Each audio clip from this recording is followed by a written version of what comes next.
कि जब दो समान विद्वान आपस में तर्क करने लग जाए और उसमें एक आस्तिक है और एक नास्तिक है ना, तो नास्तिक जो होता है वो बिल भी बिना नास्तिक जीत जाएगा। क्यों? क्योंकि राम अतर्क बुद्धिमन वाणी मत हमार असुनो भवन यतो वाचो निवर्तन्ते अप्राप्य मनसा सा। जहाँ वाणी की पहुंच नहीं, जहाँ तर्क की पहुंच नहीं, जो तर्क की सीमाओं से परे है वो राम, वो परमात्मा है। और तर्क कहाँ पर है? संसार में है। तर्क वाणी का विषय है और परमात्मा वाणी से परे है। तो जो वाणी से परे है, तर्क के परे है, उसको तर्क में कैसे समेटेंगे? जो संसारी व्यक्ति है उसके पास हजार तर्क होंगे नास्तिकता के पक्ष में, क्योंकि तर्क संसार में। तो कबीर कहेंगे कहूँ उस बात की बतिया जहाँ नहीं हो तो दिन रतिया। तो मैं उस देश की बात कर रहा हूँ, मैं बासी उस देश का जहाँ पार ब्रह्म का खेल, दिल पर बड़े अगम का बिल बाती बिल दिल। तो मैं उस देश की बात कर रहा हूँ। कहाँ सुनी की है नहीं देखा देखी बात, दुल्हा दुल्हन मिल गए फीकी परी बारात। ये तो सिंपल बात है। बाराती की पूछ कब तक होती है? बाराती की पूछ जब तक कि विवाह नहीं हो जाता। विवाह हो गया बारात का वैल्यू खत्म हो जाता है। क्योंकि अब दूल्हा जो है, जो लड़का होता है, शादी होने के पहले तक उनका होता है जिनको लेकर आया है। अब विवाह होने के बाद अब इनका हो जाता है, जिनका लेकर आया था उनके बारे में अब वो कम सोचता है, अब इनके बारे में सोचता है ना। और वैसे परिवार वाले भी बारातियों के शादी के बाद नाटक ड्रामा हो फिर नहीं सोचते। एक जगह गया था बारात, मुझे बाराती का अनुभव नहीं था। बचपन में शादी में गया था किसी के, उसके बाद पढ़ते समय मैट्रिक में जब पढ़ रहा था तब मैं गया, बीच में गया नहीं था बारात में। हमारे यहाँ एक शादी हुई भी थी तो मैं नहीं जा सका, तो मेरे एग्जाम के उस समय एग्जाम चल रहे, तो बारात में गया, मुझे अनुभव था नहीं। तो आराम में बारात गया, जलपान करा के तो सब्जी कचौड़ी जिलेबी ये सब खिला रहे। तो जब सब्जी चला रहा था ना, तो मैं अपने पड़ोसी को बोला कि लगता है कि सब्जी रात वाला ही चला दिया, बासी सब्जी चला दिया। तो जो चला रहे थे ना वो सुन ली। तो जो जिलेबी चला रहे थे वो पीछे थे, अब जो सब्जी चलाने वाला आगे निकल गया, लेकिन जिलेबी वाला आगे आ गया था। तो वो सुन लिया कि कह रहा है कि सब्जी बासी है। तो वो हमको बहुत प्यार से बोले, कहा बबुआ बाराती में नया आयल बड़ा का, मतलब बाराती में नए आए हैं क्या? तो हम बोले कि हाँ, इससे पहले एक ही बार गए। तो कहते हैं यही से सुनो, बियाह हो गई और खाए के बाद खा, अब बसिया टटका मत खोलो, मतलब ताजा और बासी मत खोजिए। खाना है तो खा, खाए के बाद खा, और न तो बस लगल बा जा बैठ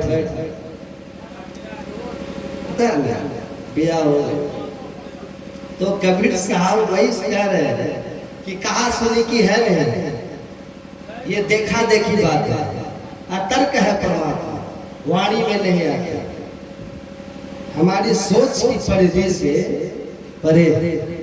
आत्मगम भजई जैसे वह आत्मानुभूति है, आत्मानुभूति का विषय है, वाणी का विषय नहीं है। राम स्वरूप तुम्हार वचन अगोचर बुद्धि पर, वचन से परे, इंद्रियों से परे, बुद्धि से परे राम तुम्हारा ये स्वरूप है। महर्षि वाल्मीकि ने राम से ही कहा। तो तार्किक जब तर्क, ईश्वर तर्क नहीं, ईश्वर तर्क से परे, अब ईश्वर तो सब जगह है। अभी आप सुन रहे थे कि आकाश कहाँ गए, घर के अंदर घर के बाहर। गुरु महाराज ने कहा प्रभु जी व्यापक जनो गगन रहा ही। जैसे आकाश सब जगह है वैसे परमात्मा सब जगह। हरि मही तनु है, तनु मही हरि है, सर्व निरंतर सोई रे। शरीर में परमात्मा, परमात्मा में शरीर। और कबीर साहब कहते हैं पानी बीच मीन प्यासी रे, वही सुनी सुनी आवत हंसी रे। आत्म ज्ञान बिना नर भटके, कोई मथुरा कोई काशी रे। तो पानी बीच मीन प्यासी रे। अब पानी तो मछली के चारों तरफ है, लेकिन फिर भी मछली प्यासी है। वैसे ही परमात्मा चारों तरफ है। ब्रह्म वेद ममृतम पुरस्तात् ब्रह्म पश्चात् ब्रह्म दक्षिणतोष चत्तरेण अधः चौधुर्धम परश्रुतम ब्रह्म वेद वेद विश्वविदम वरिष्ठ। वेद की वाणी है। कबीर बिना स्कूल गए, मसी कागज छुओ नहीं, कलम गयो नहीं, हाँ, लेकिन कबीर साहब की वाणी को देखिए क्या कमाल है। जो वेद कहते हैं, उपनिषद कहती है कि परमात्मा ऊपर नीचे सब जगह है। कबीर साहब कहते हैं ऊपर नीचे आगे पीछे बाएं दाएं, बड़ा ते बड़ा छोटे छोटा नहीं ते सब लेखा, सबके मध्य निरंतर साई दृष्टि दृष्टि सोते। अब वेद ऋग्वेद का एक ग्रंथ है ओम अपाम मध्ये तस्तिवासम कृष्ण हृदय चरितारम बड़ा सुचित्र निर्दया। अपाम मध्ये आप मतलब जल, मध्य मतलब बीच में। अपाम मध्ये तस्तिवासम, मैं जल के बीच में खड़ा हूँ, मेरे चारों तरफ जल, लेकिन मैं प्यासा हूँ, कोई मेरी प्यास बुझा दे और इस काबिल बना दे कि मैं दूसरों की प्यास बुझा सकूं। तो उसी को कबीर साहब कहते हैं पानी बीच मीन प्यासी दे। ऐसा नहीं कि कबीर वेद पढ़ के कह रहे हैं। कबीर साहब के जमाने में तो वेद सुन लेने पर कान में जुल्हा को क्या करते थे, शीशा पिघला के डाल दिया जाता था। इतिहास में लिखा उस समय कबीर किसी स्कूल में नहीं गए थे, न उनको कोई वेद पढ़ाया था। कबीर साहब ने जो वेद के ऋषियों ने अंतर साधन करके अपने शरीर रूपी प्रयोगशाला में जो अनुभव करके उस समय की भाषा में कहा, जो पब्लिक की भाषा थी, मंत्र दृष्टारो ऋषियो बभू, ऋषि मंत्र के दृष्टा है। मतलब जो ऋषि कह रहे हैं निज नैना देखे ही आखी तस तस तुलसी कह कर बाकी, अपने अंतर दृष्टि से देख करके। और ऋषियों ने कहा, तुलसी साहब वही कह रहे हैं कि अपने अंतर की आंख से, अंतर की दिव्य दृष्टि आत्म दृष्टि से जो अनुभव हुआ है सूक्ष्म और ईश्वर जगत के संबंध में, ईश्वर के संबंध में, मैं वो कह रहा हूं। तो वो देखे, उनका अनुभव है, तो वो अनुभव की बात करें कबीर से। इसलिए ऋषि जो अंतर साधन करके इस शरीर में ईश्वर को प्रत्यक्ष करके ईश्वर की बात कर रहे हैं, बस भाषांतर है, तत्वांतर कुछ नहीं है। कबीर उसी शरीर में अपने गुरु रामानंद की युक्ति से ध्यान द्वारा प्रवेश करके माया के आवरण से मुक्त होकर के उसी बात का अनुभव कर रहे हैं और उसको अपनी भाषा में कह रहे हैं जिससे जनता समझ जाए। इसलिए कबीर साहब ने कहा कि भाषा तो संतों ने कही, संस्कृत ऋषि की वाणी है जी। जो काली पीली धेनु दुहिया गाय एक क्षीर सो जानी है जी। गाय का रंग कैसा भी हो, लेकिन उसके दूध का रंग एक होगा। जो सरिता सागर कूप जथा सिद्धांत पीहू में पानी है जी। चाहे जल हो, कुआं का जल हो, नदी का जल हो या सागर का जल हो, उसका जब आप केमिकल कॉम्बिनेशन देखेंगे तो वह 2 भाग हाइड्रोजन और 1 भाग ऑक्सीजन ही मिलेगा, तीसरा कुछ नहीं आएगा। सिद्धांत में पानी है जी। कहे कबीर एक मत लीजिए अभिन्न मानते अज्ञानी है जी। कबीर साहब कहते हैं इसलिए भाषा पर मत जाओ, भाषा अपनी अपनी होगी, समय के हिसाब से होगी। बुद्ध संस्कृत में नहीं बोल रहे हैं, बुद्ध पाली में बोल रहे हैं, क्योंकि जिस समय बुद्ध थे उस समय जनता की भाषा पाली थी। पाली संस्कृत का ही अपभ्रंश है। और जब कबीर नानक जैसे संत आते हैं तो उस समय भाषा हिंदी हो जाती है, उर्दू का संपर्क होता है, संस्कृत फारसी आपस में मिलते हैं तो उर्दू बनती है, और फिर उर्दू का संबंध होता है लोकल भाषाओं से, तो हिंदी की उत्पत्ति हो जाती है, हिंदी साहित्य का उत्पत्ति है। तो समय के हिसाब से भाषाओं का, पब्लिक की भाषा में ऋषियों ने कहा, संतों ने कहा, ताकि जनता समझ करके कल्याण के पथ पर चल के अपना कल्याण बना ले। तो परमात्मा सर्वव्यापी है, लेकिन वाणी से परे है, और सब जगह होते हुए भी हम उसको अनुभव नहीं करते। बस वही पानी बीच में प्यासी रहे। अब मछली पानी में रहकर प्यासी होती है, क्यों? क्योंकि उसकी जो अंदर की बनावट है मछली की, वो इस तरह ईश्वर ने बनाया कि अगर वो पलटे नहीं तो पानी उसके पेट में जाए, वो उलट जाती है, तब पानी प्रवेश करता है। अगर मुंह खोल के पानी अंदर चला जाए तो वो पानी में चारा ही नहीं चल पाए, भूखे मर जाएगा। तो ईश्वर ने वैसा बनाया है।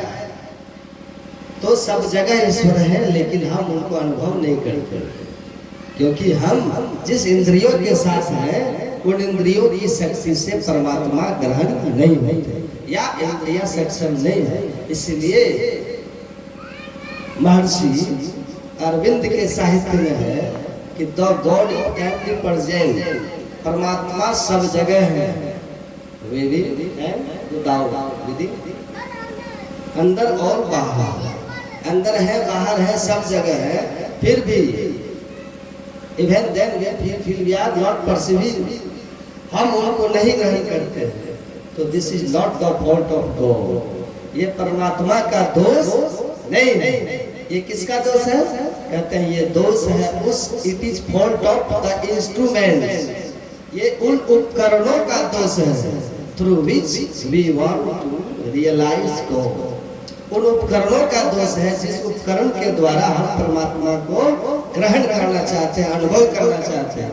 ये उपकरण हमारी क्या है? आँख, कान, नाक, जीभ, त्वचा आदि इंद्रियां है, और ये इंद्रियां ईश्वर को ग्रहण करने में सक्षम नहीं है। गुरु महाराज जी बहुत सुंदर उदाहरण देते थे, छोटा उदाहरण देते थे, और सामान्य लोगों के लिए उदाहरण देते थे कि जो दीवार की घड़ी होती है और जो हाथ की घड़ी होती है, दोनों में औजार अंदर में जो लगा हुआ कल पुर्जे हैं घड़ी के अंदर, जो छोटे छोटे पुर्जे लगे हैं वो सेम दीवार के और हाथ के, दीवार घड़ी के हाथ के, लेकिन दोनों के खोल करके और उनके जो छोटे छोटे पार्ट्स हैं, उन पार्ट्स को पकड़ने के लिए एक समान इंस्ट्रूमेंट नहीं होगा, औजार नहीं होगा। दीवार घड़ी के पार्ट्स बड़े होते हैं, इसलिए उनका मोटा इंस्ट्रूमेंट होगा, और हाथ घड़ी के पार्ट्स छोटे छोटे होते हैं, इसलिए उसका सूक्ष्म इंस्ट्रूमेंट होगा, छोटा होगा। उसी तरह इस संसार जो है ये स्थूल है, इसको पकड़ने के लिए ये आँख, नाक, कान मोटे हो जा रहे हैं तो चलेगा। रूप को आँख पकड़ लेती है, कान शब्द को पकड़ लेता है, पर इसकी भी एक सीमा है ना, एक सीमा से ज्यादा कान में नहीं पकड़ता शब्द को, तो इनकी शक्ति सीमित है। पर परमात्मा इतने सूक्ष्म है कि उसको ये इंद्रियां नहीं पकड़ पाती। परमात्मा को पकड़ने वाला जो औजार है वो इतना सूक्ष्म है, उसको चेतन आत्मा कहते हैं। तो इसीलिए है सब जगह, आप नहीं पकड़ सकते। ना ही परमात्मा को तर्क करके आप किसी नास्तिक के साथ, अगर वो बराबर का विद्वान है ना, तो आपको वो परेशान कर दे। बराबर का विद्वान अगर कम विद्वान है तो तब तो आप उसको दवा ही दें। और सबसे अंतिम बात होती है कि मैं एक विद्यार्थी को, नास्तिक विद्यार्थी को बहुत मैंने तर्क किया, वो मुझसे तर्क करता रहा ईश्वर नहीं होने के पक्ष में, हम हाँ के पक्ष में बोलते रहे। अब बोलते बोलते वो सारी प्रश्न उसके निरुत्तर हो गए। उस विद्यार्थी उसके पास ईश्वर के नहीं होने का कोई तर्क नहीं बचा, मौन हो। और तब वो आपको कहता है कि हम आपसे तर्क में हार गए, हम तर्क में आपसे हार गए, मेरे पास कोई बुद्धि काम नहीं कर रही कि मैं ईश्वर के नहीं होने के पक्ष में आपको कुछ कहूं। लेकिन हम भले बुद्धि से हार गए बाबा, पर अभी भी मैं मान नहीं रहा हूं कि ईश्वर है। मेरी बुद्धि मान नहीं रही, ईश्वर है, हम अभी भी मानने को भीतर से तैयार नहीं है, भले हमारे गए, लेकिन मानना नहीं मानना तो हमारे ऊपर है ना, हम हार के भी नहीं मान सकते। बस यही जानना है कि एक तेज वकील जो था हमको पराजित कर दिया है, लेकिन सच यही है कि भगवान नहीं है, निर्णय कुछ हो गया। तब हमने उसको कहा कि सुनो, तुम्हारी कृपा तुम ही रघुनंदन, जाने भगत भगत गुर चंदन, सो जाने जे देव जनाए। भाई हमने आपको, हमारा काम था ईश्वर के होने के पक्ष में अपने विचार को ग्रंथों से रखना, तर्कों से रख देना, हमने आपको रख दिया। अब ईश्वर है या नहीं है, और ईश्वर में श्रद्धा और प्रेम तो तभी आपको होगा जब वो खुद तुम्हारे ऊपर कृपा करेगा। अब उसकी कृपा होगी तो तुम मानोगे, वरना बुद्धि के स्तर से हार के भी तुम नहीं मानोगे। तब उनकी कृपा की बात है, मेरी ड्यूटी पूरी हो गई, हमने अपने विचार आपको रख दिए। अब भगवान की ड्यूटी है कि तुम पर वो कृपा करे तो तुम्हारी श्रद्धा भाव बने ईश्वर में, और नहीं करे तो ऐसे ही नास्तिक बन करके भटकते रहो, परिणाम जो होगा वो तुम हो। तो सुख